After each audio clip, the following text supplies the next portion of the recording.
आज भी जब मैं उस दिन को याद करता हूँ तो मेरी रूह कांप उठती है। समझ नहीं आता कि जो भी मैंने देखा क्या वो सच था या फिर कोई भ्रम। क्या आप भूत प्रेत पर विश्वास रखते हैं? अगर 10 साल पहले यही सवाल आप मुझसे करते तो मेरा जवाब ना होता। मगर उस रात मैं अपने एक दोस्त की शादी को अटेंड करने गांव जा रहा था। बस कंडक्टर को जब मैंने गांव का नाम बताया वो थोड़ा चौंक सा गया और मेरी तरफ अजीब नजरों से देखने लगा। उसने मुझसे कहा कि ये गाड़ी उस रास्ते नहीं जाती क्योंकि बारिश की वजह से वो रास्ता बंद हो चुका है और अगले स्टॉप पर उतर के मुझे पैदल जाना पड़ेगा। मेरे पास और कोई रास्ता नहीं था, सो मैंने टिकट ले लिया। रास्ता बड़ा ही लंबा था, सो मैं थोड़ी देर के लिए सो गया। लगभग रात के 10 बजे गाड़ी उस स्टॉप पर पहुंची और मैं बस से उतरने लगा। लेकिन तभी बस कंडक्टर ने मुझे रोका। वो मुझे वहां पर ना उतरने की विनती करने लगा। उसके कहे अनुसार वो रास्ता बड़ा ही निर्जन था। लेकिन पहले मुझे बहुत देर हो चुकी थी, इसलिए कंडक्टर को धन्यवाद देते हुए मैं बस से नीचे उतर गया। मैंने मुड़कर देखा तो कंडक्टर अभी भी मेरी तरफ देख रहा था, मानो जैसे उसे मेरी बड़ी चिंता हो रही थी। बस निकल गई और उस सुनसान रास्ते में अकेला रह गया मैं। बस के जाने के बाद वो रास्ता और भी सुनसान लगने लगा। अंधेरा काफी घना था और मेरे पास टॉर्च भी नहीं थी, सो मैंने अपने मोबाइल की लाइट ऑन की और जंगल के रास्ते की ओर बढ़ गया। मैं थोड़ी दूर चला था कि अचानक बारिश शुरू हो गई। मैंने अपना छाता निकाला और मोबाइल की धुंधली सी रोशनी में आगे बढ़ने लगा। लेकिन अचानक मेरे मोबाइल की टॉर्च बंद होने लगी। मेरा मोबाइल स्विच ऑफ हो गया। रह रहकर मुझे कंडक्टर की बातें याद आ रही थी। मैं अपने आप को कोसने लगा, काश मैंने उसकी बात मान ली होती। लेकिन अब मेरे पास कोई चारा नहीं था। मैंने हिम्मत बांधी और आगे बढ़ने लगा। तभी किसी लड़की की आवाज मेरे कानों पर आई। क्या आप गांव की तरफ जा रहे हैं? वो लड़की बहुत ही सुंदर थी। उसके बाजू में एक बूढ़ा सा आदमी हाथ में लालटेन लिए हुए खड़ा था। मैंने उसकी आंखों में देखा और मैं एकदम सहम सा गया। उसकी आंखें मुझे बड़ी अजीब ढंग से घूर रही थी। चलो बाबूजी, साथ में चलते हैं। बिना कुछ कहे मैं उनके साथ चलने लगा। मुझे ये बात बड़ी अजीब लगी। इतनी बारिश हो रही थी लेकिन उनके पास छाता नहीं था। उस बूढ़े आदमी ने अपने पूरे बदन पर एक कंबल लपेट लिया था और वो लड़की तो बारिश में पूरी भीग चुकी थी। मैंने उसकी तरफ देखा। सच में वो बहुत ही सुंदर थी। जी आप चाहे तो मेरा छाता ले लीजिए। मैंने उस लड़की से गुजारिश की। जी नहीं, उसकी कोई जरूरत नहीं। और इतना कहकर वो मेरे पास आई और मेरे साथ एक ही छाते में चलने लगी। सच कहिए तो मुझे ये रात बड़ी अच्छी लगी थी। लेकिन जैसे छाता पकड़ने के लिए उसने मेरे हाथों को छुआ, मैं चौंक गया। क्या हुआ? उसने मुझसे पूछा। जी वो आपके हाथ बहुत ही ठंडे थे। लड़की मुस्कुराई। जी हाँ, वो आज बारिश बहुत ज्यादा है ना, शायद इसलिए। उस खूबसूरत लड़की के साथ एक ही छाते में चलते हुए मैं रोमांचित हो रहा था। अब गांव नजदीक आ गया था। मुझे दूर से घरों में जलते टिमटिमाते हुए दियों की रोशनी नजर आ रही थी। मैं उस रास्ते से आगे बढ़ा, लेकिन मैंने देखा कि वो लड़की और वो बूढ़ा आदमी एकदम से रुक गए। क्या हुआ? आप रुके क्यों? मैंने उससे पूछा। आप गांव में नहीं आने वाले? जी हम गांव नहीं आते, हमारा लॉज है यहाँ पर। कभी वक्त मिले तो आइएगा जरूर। उस लड़की के हाथों में छाता देके मैं आगे बढ़ा। अचानक मुझे याद आया कि मैंने उस लड़की का नाम तो पूछा ही नहीं। अपने आप को कोसता हुआ मैं पीछे मुड़ा और मेरे पांव तले जैसे जमीन खिसक गई।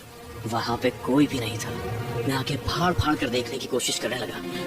अचानक फिर से बिजली कड़की और फिर जो मैंने देखा, मैं आज तक उसे भुला नहीं पाया हूँ। उनकी आंखें, उफ, उसमें तो जैसे जान ही नहीं थी, लेकिन फिर भी वो मुझे ही घूर रही थी। चेहरा सफेद, मानो जैसे उनका खून ही सूख चुका हो। वो मेरी तरफ देखकर मुस्कुराई। उसके सारे दांत सड़ गए थे।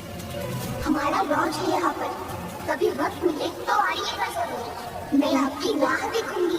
उसकी आवाज मानो किसी कब्र से आ रही हो, इतनी भयानक थी। मेरे हाथ पांव कांपने लगे। मुझे उस कंडक्टर की बताई हुई बात याद आ गई। उसने मुझसे कहा था कि रास्ते में अगर कोई पुकारे तो रुकिएगा मत। इतनी बारिश में भी मुझे पसीना आने लगा और फिर अपनी चार हथेली पर रखकर मैं वहां से भाग निकला।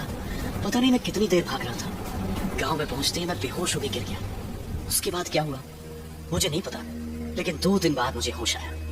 तब मेरे दोस्त ने मुझे बताया कि पिछले 2 दिन से मुझे तेज बुखार था और मैं अपनी बेहोशी में अजीब अजीब बातें बड़बड़ा रहा था। मैंने अपने दोस्त को उस रात क्या हुआ वो सब बात बताई, जिसे सुनकर मेरा दोस्त भी घबरा गया। उसने मुझसे उस गांव में घटी हुई एक हकीकत बताई, जिसे सुनकर मेरे रोंगटे खड़े हो गए। वो कहानी कुछ इस प्रकार थी। उसी गांव में एक लॉज था जिसे एक बूढ़ा आदमी और उसकी नातिन दोनों मिलकर चलाया करते थे। कुछ साल पहले शहर से कोई लड़का उन दोनों के लॉज पर रहने के लिए आया था। वो दोनों एक दूसरे से प्यार करने लगे। लड़के ने लड़की से शादी का वादा किया और फिर वो शहर चला गया। वो लड़की उसकी लौटने की इंतजार की राह देखने लगी, मगर वो लड़का लौट कर कभी नहीं आया। गांव के लोग अब उस लड़की का मजाक उड़ाने लगे, उसे तंग करने लगे। उनका इलाज बंद हो गया। वो बूढ़ा आदमी और लड़की दोनों ही अब अकेले पड़ गए। लड़की का हाल तो बहुत ही बुरा था। वह पागलों जैसे बर्ताव करने लगी थी। उस बूढ़े से अपनी नातिन का ये हाल बर्दाश्त नहीं हुआ। एक रात को दोनों जंगल की तरफ निकल पड़े और एक पेड़ से लटक कर उन दोनों ने आत्महत्या कर ली। उस तूफानी रात में मैं जिस लड़की और उस बूढ़े आदमी से मिला, ये वही लोग थे। आज भी जब मुझे वो तूफानी रात याद आती है तो मैं चैन से नहीं सो पाता। अब आप ही बताइए, उस रात जो भी मैंने देखा या फिर महसूस किया, वो सच था या फिर मेरा भ्रम? आपको क्या लगता है, क्या भूत प्रेत सच में होते हैं?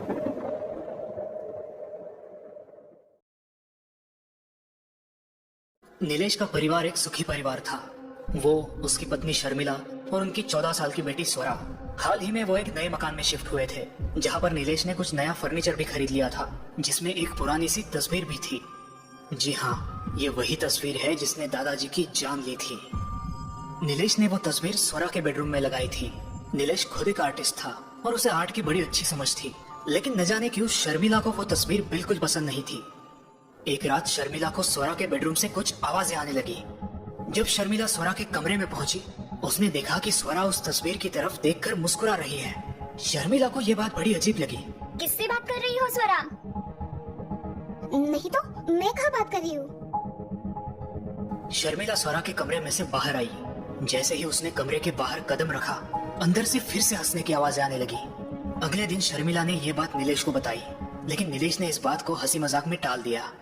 दूसरे दिन शर्मिला ने देखा कि स्वरा अपने कमरे में बैठी कोई तस्वीर बना रही है। स्वरा दीवार पर टंगी उसी तस्वीर की नकल बना रही थी। शर्मिला को यह बात बड़ी अजीब लगी, लेकिन उसने भी इस बात को अनदेखा कर दिया। रात को जब शर्मिला अपने बेडरूम में सोने जा रही थी, उसे स्वरा के कमरे से फिर से किसी के बोलने की आवाज आने लगी। शर्मिला धीमे से स्वरा के कमरे में दाखिल हुई। उसने देखा कि स्वरा एकटक उस तस्वीर को घूरे जा रही है और अपने आप से ही कुछ बड़बड़ा रही है। पूर्णिमा, अगली पूर्णिमा, मैं आ रही हूँ, मैं आ रही हूँ। स्वरा की आवाज बड़ी अजीब लग रही थी। शर्मिला घबरा गई। स्वरा, स्वरा, क्या हो गया है तुम्हें? ऐसे क्यों बात कर रही हो? लेकिन स्वरा ने कोई जवाब नहीं दिया। वो अब जोर जोर से आगे पीछे हिलने लगी। शर्मिला ने घबराकर नीलेश को पुकारा। नीलेश ने जब स्वरा को इस हालत में देखा, वो भी घबरा गया। स्वरा, होश में आओ। स्वरा, होश में आओ। स्वरा के ओठों पर एक अजीब सी मुस्कान झलक रही थी और उसकी आंखें सफेद हो गई थी। मैं स्वरा नहीं हूँ। उसकी आवाज बड़ी भयानक थी। अचानक फिर से उसके चेहरे का नूर पलट गया। उसकी आंखें अब गोल गोल घूमने लगी। निकल जाओ यहाँ से, निकल जाओ। वो गुस्से से उन दोनों पर चिल्लाई। शर्मिला स्वरा की ये हालत देखकर रोने लगी। नीलेश ने फौरन डॉक्टर को बुला लिया। डॉक्टर अंकल जब स्वरा के कमरे में दाखिल हुए, वो भी इस नजारे को देखकर चौंक से गए। स्वरा ने अब अपनी आंखें उनकी तरफ रोकी। ए डॉक्टर, तुम्हें अब कुछ नहीं बिगाड़ पाएगा। तू उस बूढ़े को नहीं बचा पाया, अब इस बच्चे को कैसे बचाएगा? स्वरा के मुंह में से आने वाले ये शब्द सुनकर डॉक्टर अंकल सुन्न हो गए। जी हाँ, ये वही डॉक्टर थे जो दादाजी की तबीयत की जांच पड़ताल करने आए थे। क्यों, कुछ याद आया? अगली पूर्णिमा के दिन मैं इस बच्ची को ले जाऊंगी और तू बस देखता रहेगा। अचानक डॉक्टर को कुछ याद आया। उन्हें अब दादाजी का सूखा हुआ चेहरा दिखाई देने लगा।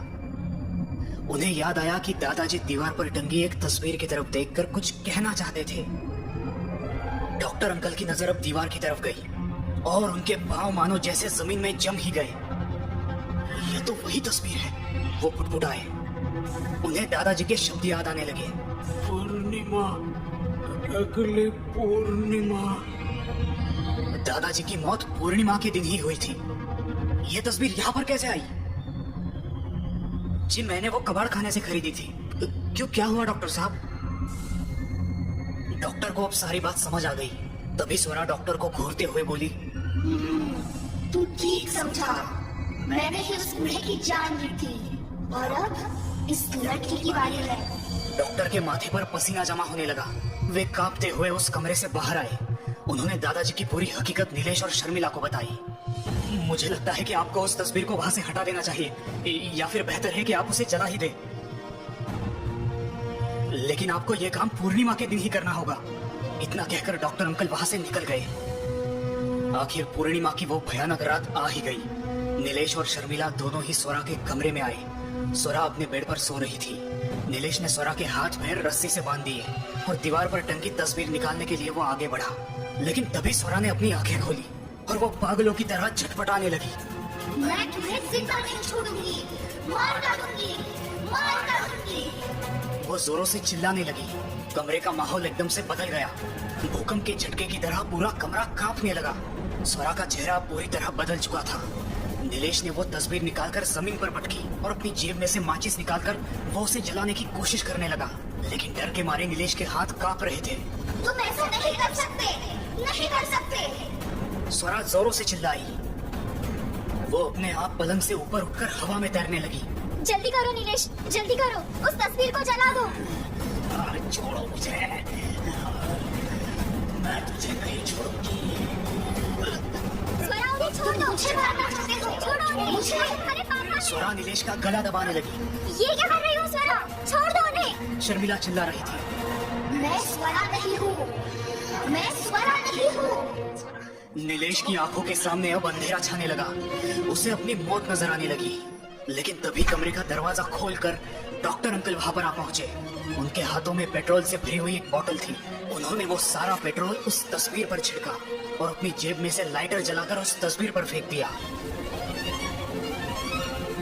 तस्वीर के जलते ही उस बुरी आत्मा ने स्वरा के शरीर को छोड़ दिया और वो फिर से उस तस्वीर में घुस गई।